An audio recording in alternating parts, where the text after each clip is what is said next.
Welcome back, my friends. Welcome back. Scotty the Trucker coming to you from Ohio today, from a TA in Ohio. That's as specific as I'll be because I'm going to be here a little bit. I'm on a 34 that I didn't necessarily ask for, but I didn't debate either. I got a good paying load if you don't take in the fact that it didn't pick up immediately and there's enough time to get a 34 in. So that makes a good paying load not so great. However, you know, I am one that likes to run recaps, and I do a pretty good job of lining up recaps. That said, I'm getting to the point where, you know, you never have that full 11-hour time clock, drive clock, and that gets annoying. I would prefer to have more and not have to worry day in, day out, do I have enough time to do this or that? So yeah, probably big picture, while I don't like to sit, it's probably the better thing to sit here for 34, enjoy yourself, have a little downtime, and then get this nice paying load to Vermont. So as far as anything that's happened since the last time I'd put out a video, I did have an unexpected, I had a load that went from, well, I was at Pittston. I spent a little over a 10-hour break at Pittston. Didn't get stuck there, thankfully. Usually I tend to, you know, that becomes, you know, the terminals are great, but they also, when you don't want to spend a lot of time, you want to get rolling again, they can trap you. And you know, whenever you're going through inbound, they have the person come around and say, would you like a complimentary inspection of your truck? Sure, of course. Nobody's going to say no to that, I don't think.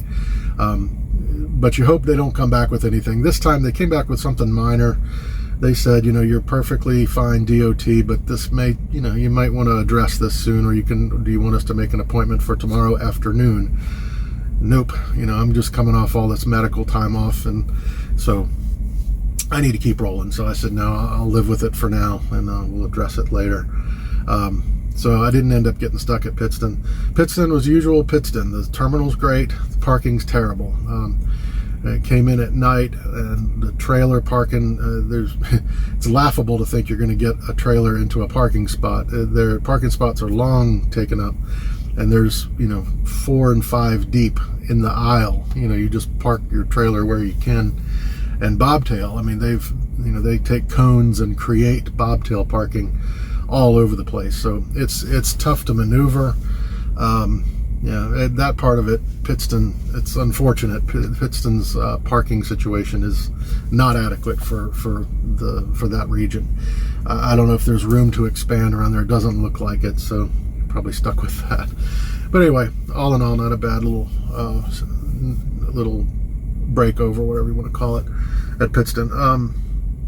I had a load go from, I don't know if it was Massachusetts, anyway, roughly that area, I don't remember exactly, but went down to Georgia, and it worked out perfectly for me to have a 10+ hour break at home. So I was able to use my home parking spot, and I got a good night's sleep, and I still had time to go out to breakfast with my family in the morning. It was good, minus my oldest daughter. My oldest daughter, unfortunately, was coming down with something.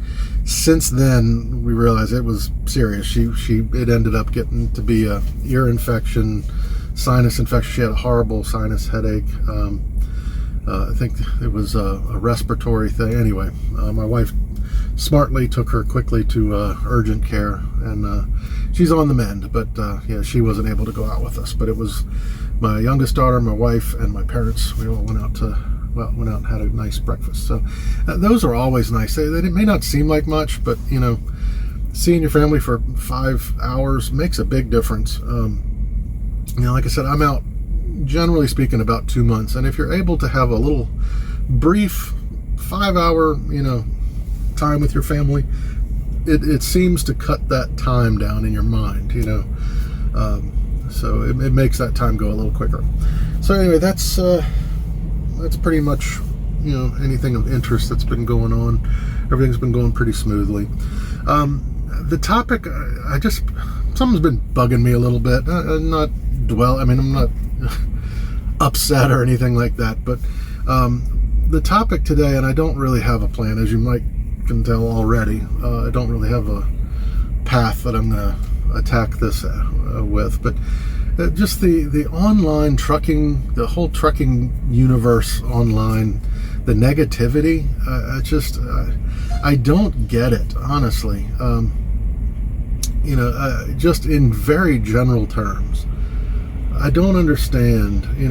It's cliche, but there's much more that unites us than divides us. I mean, we're all out here, million different trucking companies, but we're all basically doing, the OTR folks, we have the same frustrations. We deal with the same shippers, same receivers, the same frustrations, the same, thing, everything that we deal with, we're kind of in the same boat.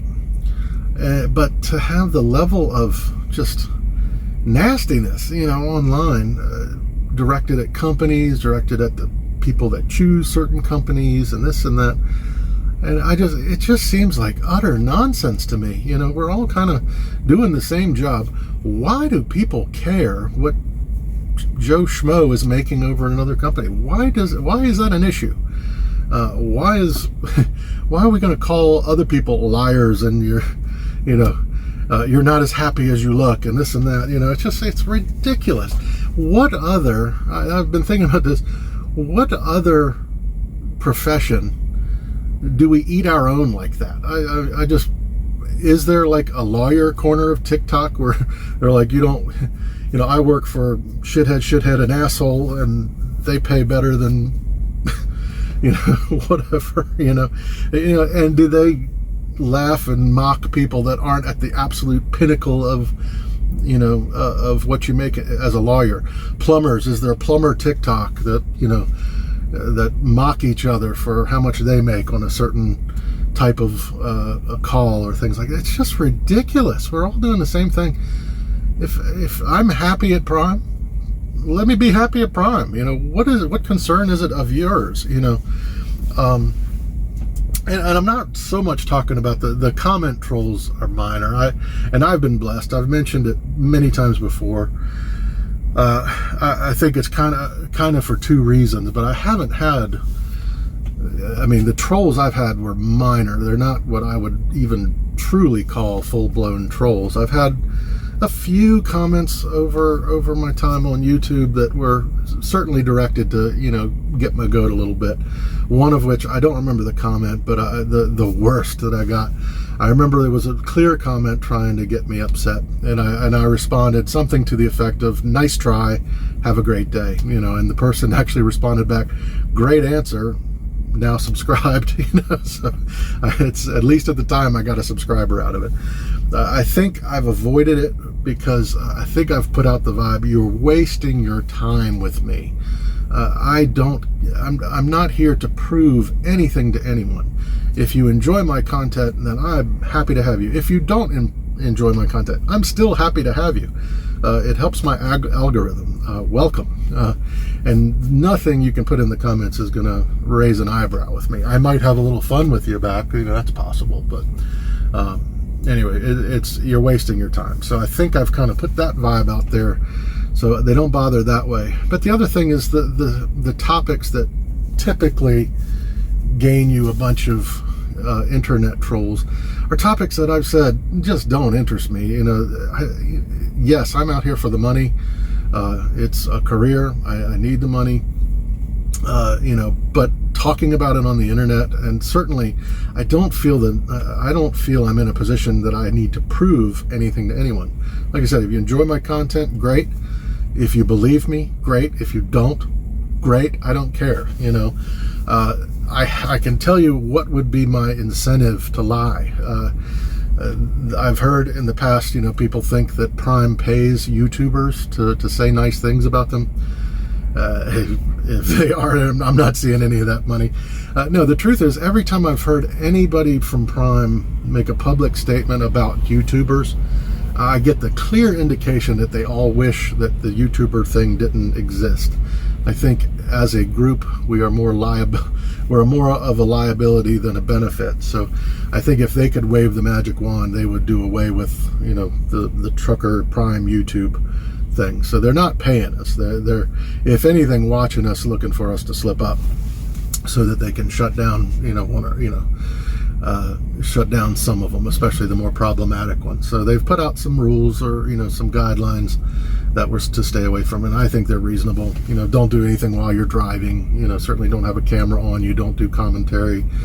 Don't show any paperwork that shows the names of our shippers and receivers, things like that. That makes perfect sense. So, and that's all stuff that I just, out of pure common sense, have been doing all along. I've never done any commentary while I'm rolling. So there's no incentive for me to sit here and lie. But I'm getting off track. Anyway, so I'm not really talking so much the comment trolls, the ones that'll jump on you as soon as you mention the word lease. They come on. You're lying. You're obviously miserable. I mean, you're not portraying it, but you're miserable, and you've been losing money the entire time you've been with Prime. Now, folks, I'm not tooting my own horn, but I'm not an idiot. I have a degree in psychology. I've worked in the mental health field for many years. I would know if I was losing money for a year and a half. I would know it, and I would make an adjustment. I'm still here, folks. I have learned some lessons along the way. I will say, and I've said it in general terms, and that's as much as I've so far been willing to go, just because it doesn't interest me. It's not a topic or a focus of this channel, but I've said in general terms, you can make money out here, but you got to be smart. You got to be careful. You got to be disciplined. You got to put money away for the inevitable, unforeseen issue, like a giant kidney stone. I went out of 8 weeks, I worked 3, so I was 5 weeks out within a 2-month span of the winter, and I made it. I had put enough away that but it's still, I'm not in the hole or anything. I'm making back making money again, but it did show me that I'm not saving enough. I need to be a little bit more vigilant about that, and be a little more careful, because this time it was a kidney stone. Next time, I'm not a spring chicken. I may have another health concern. I probably will, and maybe next time it's not 5 weeks extra. Maybe it's more. So it did teach me that I need to make some adjustments, but the money here is better than I was making before, and that was pretty good too. So the money's there. I'd speak in general terms. The money's there if you're disciplined. Where am I going? What I wanted to get at was the online community, kind of outside of the comments. It's some of the more successful, air quotes, YouTube channels out there. It's become clear, and I'm thrilled that I've got 1,000 subscribers, and thank you to all old and new who are with me. I hope it continues to grow, but my goal isn't to have 100,000. I don't need the YouTube silver plaque, but it's becoming pretty clear that the road to those kinds of numbers is paved in negativity and false information. I'm thinking in particular, I'm thinking of 4 channels, 3 of which were negative, 1 of which I'll promote. I haven't watched any of them. I haven't watched a whole lot of YouTube regularly in a while, but I do still. I go on YouTube and I look at the titles, and once in a while, if they mention Prime or whatever, if they pique my interest, I'll watch some or all of a video. But when I first started, my journey into, looking into trucking, I hadn't even heard of Prime yet.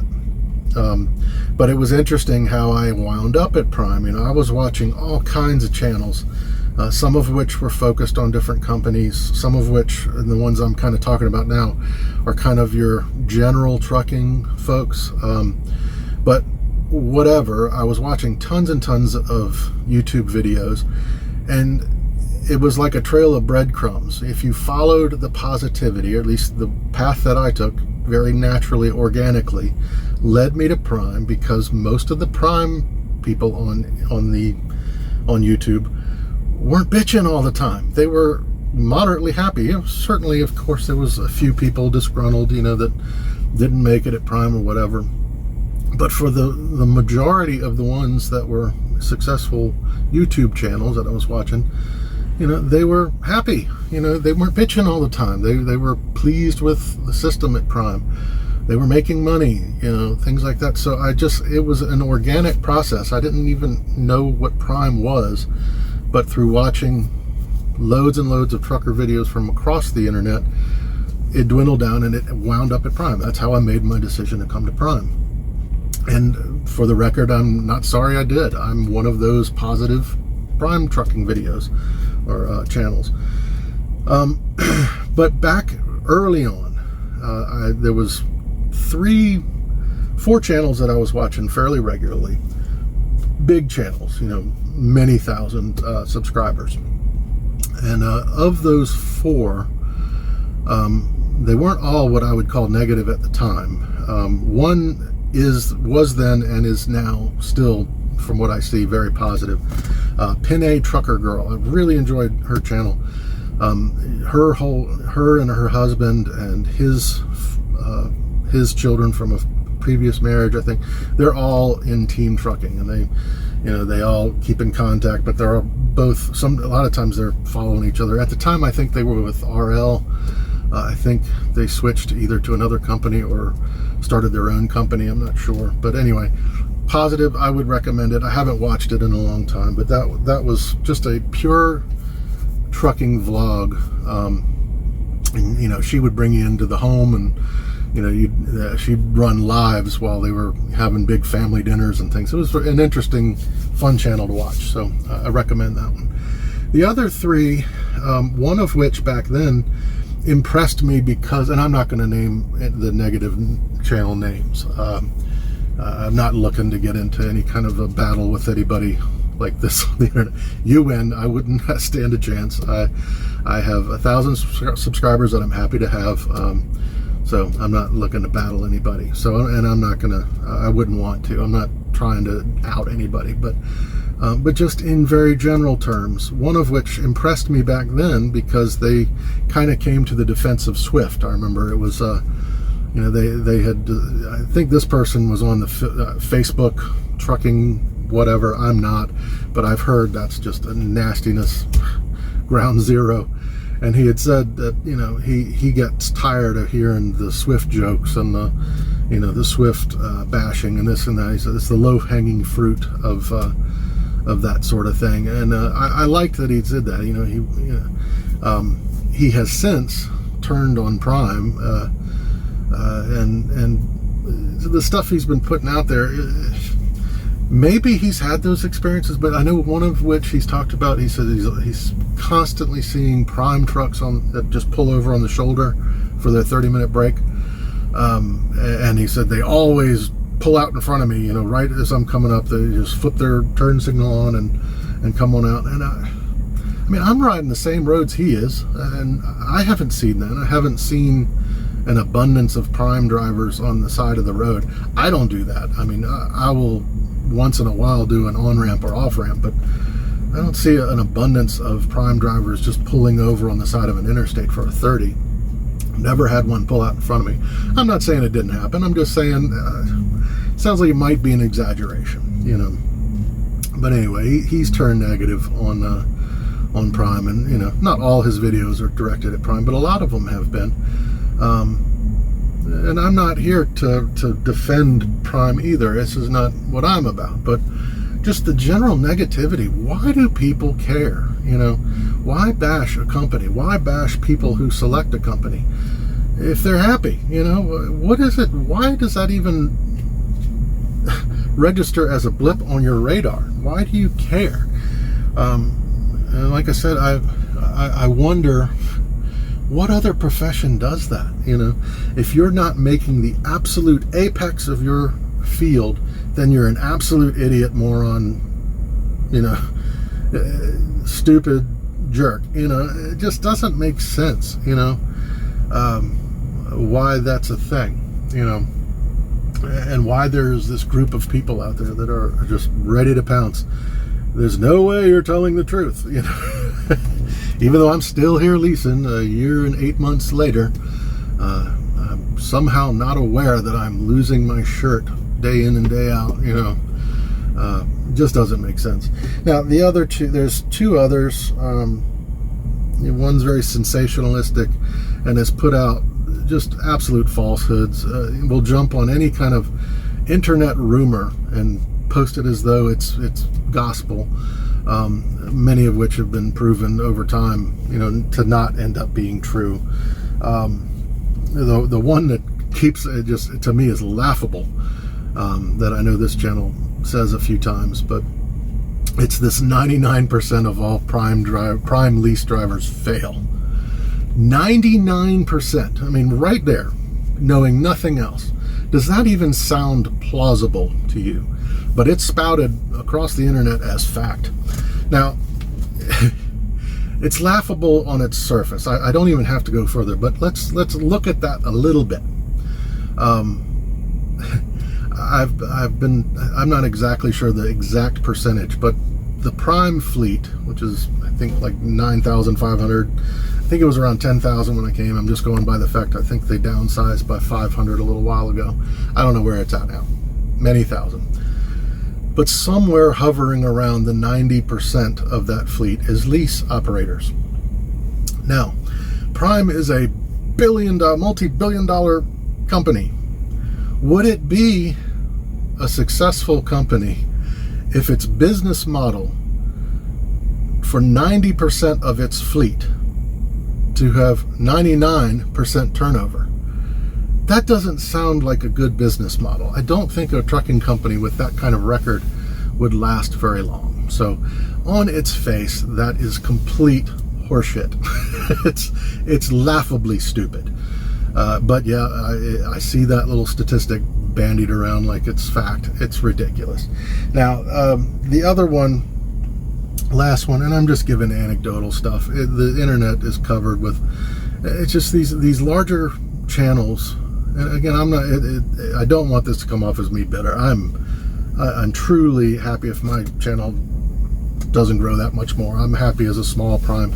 I kind of like being a little under the radar. I'm not looking to garner, because I know problems come with the larger channels. But it seems like, the route to internet success is through talking out of your ass. How many trucking channels have I seen where they start talking about the lease program at Prime, and they've never worked at Prime? And I dare say, show me the paper document that you actually read and know firsthand of what you're talking about. There was a channel that I had never seen before, that I was watching recently. It's a huge channel. It had never kind of popped up on my feed, and I was intrigued because he was talking about Prime. I got 2 minutes in. It was a long video, but he started with an absolute boldface, whether it was believed or not, I'll say lie or misinformation. But he started off, don't lease with Prime. He said, for one thing, it's not a walk-away lease. And he actually said, before you can walk away, you have to, I think he said, you have to secure the sale of the truck. Now, nothing can be further from the truth. That's not the way it works here. It's one lease from beginning to end that may have different drivers from beginning to end. Yes, when you walk away, there are some expenses that you incur. You have to pay up on whatever you owe on your weekly payment. If there's cleanup or damage to the truck, you pay for that. But that's it. You walk away. It happens all the time. People go from a lease truck they get to the point where they want to lease purchase. They walk away from their lease truck. They hand in their keys, and they go into the ace lease, an owner truck. It is a walk-away lease with some expenses, but you don't nobody secures the sale. That truck's going to go on. It's like a 400-meter relay. One person starts the lease, and then they walk away. It goes back on the lot. A new driver will come in, accompany a driver maybe, or another lease operator. They hand the baton. They take the lease the next step of the way. Maybe they cross the finish line with it. And at the end, you get a bonus. that builds over time. So yeah, I mean, it's just, if you're gonna be a channel that professes to give you trucking news, general trucking news, or going to talk about a company, know what you're talking about. Do some actual research. Don't just regurgitate what you hear on other channels or on Facebook or this or that, and tout rumor as fact. I'm not saying Prime's perfect, and you don't have to like Prime. I'm not here to defend Prime. You're welcome to not like Prime. I just don't like people that build a platform based on just do any kind of clickbaity thing that gets immediate clicks, and and not worry and not have any feeling of responsibility to be putting out correct information. And like I said, I got less than 2 minutes into this guy's video. And these guys are often really impressive. Like I said, they're big channels. They spend a lot of time editing. They make it look almost like a TV show. And I don't have any problem with that. That's fine. But very polished on that. They have usually, one thing I've noticed, they all have very impressive, long, well-groomed beards. Almost all of them. So the beards that command respect and immediately make you believe that they know what they're talking about. So yeah, beware the trim beard. I got to be careful because mine's pretty trim. I don't like the long type, but I do keep myself a little groomed up. So yeah, believe the beard. So anyway, I am rambling, but yeah, it's just the whole internet negative. Just another thing is Trucker Path. I go on Trucker Path and it's comical. I've often thought I might start a TikTok. I've been thinking, that a TikTok would be fun, but I want it to be I don't want it to be just talking about trucking, a trucker doing other things. But one of the things I've thought of would be kind of fun is to relay some of the comments that you see on Trucker Path. Some of them are very comical, but you could go into any truck stop, area on Trucker Path, and there's inevitably worst place ever, never again, total disgrace, potholes that you can fall into and not be found again, the bathrooms and the showers absolutely disgusting, and just on, and they're just ripped. It doesn't matter which one. I mean, it's like there's no good ones, Every single truck stop is the worst ever. We'll never come here again. Same things with shippers and receivers. Places that I've been in, they're fine, but they rip them a new one on the comments. The worst place ever. Don't come here. It's terrible, terrible. Anyway, just in general, it's just something that I find a little tiresome, and I think it kind of feeds into a little bit of if there's a waning excitement in my YouTubing, that might be part of it. It's just being part of a community that is just so bloomin' negative. It kind of wears on you a little bit. Like I said, the comments are not really what I'm talking about. They don't bother me. I get more irritated at other channels that have a platform and show no responsibility, to putting out accurate, researched information that they got firsthand, rather than just feeding the rumor mill and say anything that will get you more clicks. So I find that to be a shame. So anyway, and just another one that bugs the crap out of me is if I'm sitting here, I know you don't see let's see, I'll show you what. Yep, I'm at a truck stop there. If I'm sitting here and I see a trucker come in and they're struggling to get into a parking space, it bugs the crap out of me that there are people and whole channels dedicated to mocking and poking fun at someone who's obviously new and struggling, as if there's not a single trucker here that was once a new trucker that struggled to get into parking spaces, or God forbid, or having a rough day of any sort. I'll just say that. And to sit here, to be a person that would sit here and record someone on at their worst moment and then post it on the internet, grow up. I mean, I'm sorry, that is just beyond the pale. Come on.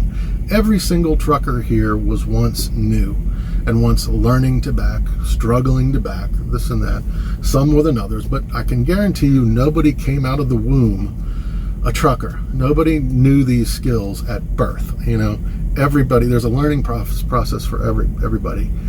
And you can argue, you know, too many new truckers and whatever, that's arguable, whatever. But each one is a human being who's trying to make it in a career that you're in, and you're going to sit here and glorify their worst moment. I just, like I said, grow up. I think that's one of the worst things I see on the internet. So anyway, I'm a channel, I try to be positive, but if there's anything out there that bugs the crap out of me, it's this swirling negativity over what I think seems to be a pretty good career. I'm enjoying it.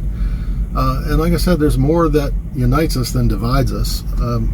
Why do I care what someone at Knight or someone at Swift? I don't care what they're making. Are you happy? Great.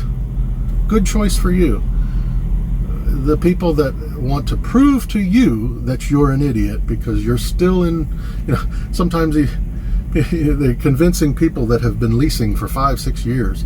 Some people that have bought 3 trucks or more, you know. So trying to convince people like that you are actually failing and you shouldn't be telling your audience that you're doing well, even though at face value you can see that they're succeeding. It's kind of ridiculous. Well, once again, a very long video. I'm not even sure this one's going to see the light of day. We'll see. If you're seeing this, it has. But like I said, I'm not looking to have an internet battle with anybody. I concede if any of these big channels see me doing this. No, I didn't say your name, and I concede, you win. But it's more of a general thing anyway. Just why can't we be a little bit more positive and acknowledge, you know, there are some frustrations out here, and we all share them. So be nice. Golden rule: treat each other as you would want to be treated. Would be nice. Not going to happen. But anyway, hope everybody's having a good day, and I'll talk to you later. Bye-bye.